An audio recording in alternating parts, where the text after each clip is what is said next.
सरपंचिया लोक बड़ बड़े सी लगे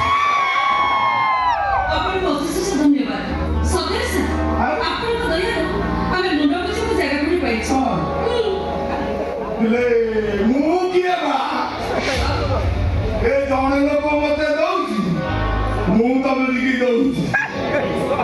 ଶୁଣ ମୁଁ ତମ ପାଖରୁ ଘର ଭଡ଼ା ନେବିନି।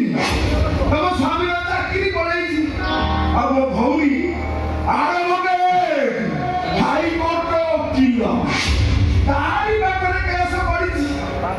5 ଲକ୍ଷ ଖର୍ଚ୍ଚ ହେବା କଥା ଟଙ୍କାଟିଏ ବି ଦବନି। ସେ କେସ ଦ୍ୱିତୀୟ ଦାୟିତ୍ୱ ମୋର। ଆପଣ ସତ କହୁଛନ୍ତି ସାର୍? ବିଦ୍ୟାଳୟ ମୋ ଜୀବନରେ ମୁଁ କେବେ ମିଛ କହିନି।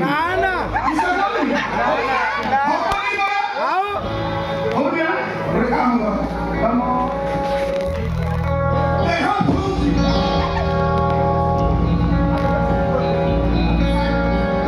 ଆପଣଙ୍କର ଅଫିସ ଧନ୍ୟବାଦ ସାର୍। ସତରେ ସାର୍ ଆପଣ ଯଦି ଏତିକି ଦୟା କରିବେ ସତରେ ମୋ ଶ୍ୱଶୁରଟା ପୁଣି ହସି ଉଠିବ। ସାର୍ ତାଙ୍କ ଚାକିରିଟା ଚାଲିଗଲା ବେଳେ ସେ ପୁରା ପୁରା ଭାଙ୍ଗି ପଡ଼ିଛନ୍ତି ଆଉ ମଦ ପିଇ ତାଙ୍କ ଜୀବନକୁ ବର୍ବାଦ କରିଦେଇଛନ୍ତି।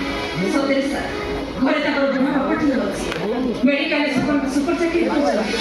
ସାର୍ ଆପଣ ଯଦି ଏତିକି ଦୟା କରିବେ ଯଦି ତାଙ୍କ ଚାକିରିଟା ଫେରି ଆସିଲା ତାହେଲେ ଆମ ସୁଖ ଶ୍ୱଶୁରଟା ପୁଣି ଫେରି ଆସିବ ସାର୍। ଆସିବ କଣ?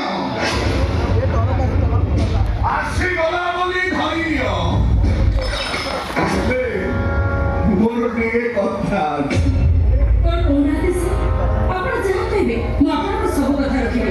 ଯଦି କହିବେ ମୁଁ ଆପଣଙ୍କ ଚାକରି କାମ ବି କରିପାରିବି। ଚାକରାଣୀ ପୁଣି ତମେ? ନା ନା ବାବୁ ମୁଁ କରୁଥିଲି ବାବୁ ଆଗରୁ ଜଣକ ବାବୁ ଘରେ ଚାକିରି କାମ କରୁଥିଲି। ସେ ବାବୁ କୁଆଡ଼େ ଚାଲିଗଲେ ଆଉ ମୋ ଚାକିରିଟା ବି ଛାଡ଼ିଗଲା। ମୁଁ ସତ କହୁଛି ବାବୁ ଆପଣଙ୍କ ସବୁ କାମ କରିବି। ଦରକାର ପଡ଼ିଲେ ମୁଁ ଆପଣଙ୍କର ପଇସା ବି ନେବି। ତମେ ପାରି କରିବା କାହିଁକି ସାର୍? ଆମର 7 ମହଲା